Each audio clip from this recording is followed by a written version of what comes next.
Сау саламатсыздар ма қымбаттыларым? Мұхаммед пайғамбарымыздың өмірі жайлы біраз оқып үйренейік.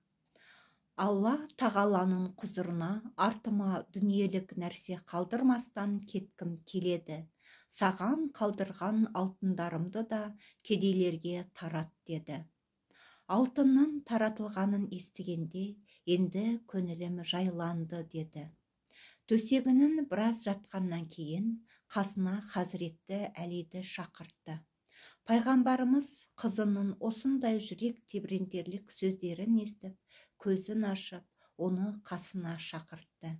Я Раббым, бұған сабыр бер деп дұға еткеннен кейін, әй Фатима, көзімнің нұры, әкең жан тапсырар алдында дегенде, ол одан сайын егіліп жылады.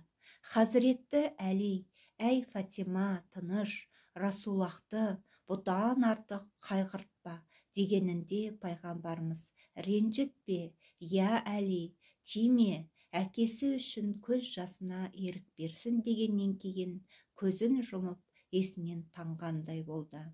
Сосын Хазіретті Хасан атасына барып, я ата, сізден айырылуға кім шыдай алады? Жабырқаулы жүрегімізді кімге білдіреміз?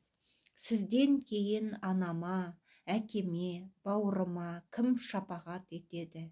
Әйелдеріңіз бен сахабаларыңыз сіздің көркем мінезіңізді қайдан таба алады?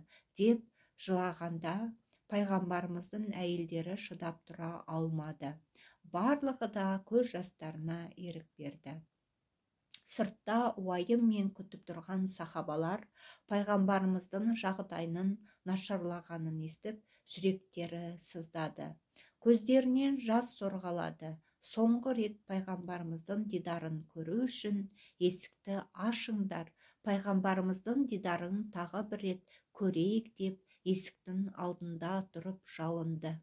Пайғамбарымыз сахабалардың бұлай тұрғанын естіп, есікті ашыңдар деді. Беделді сахабалар ішке кірді. Сау саламатта болыңыздар. Сауабы сіздер мен біздерге болсын.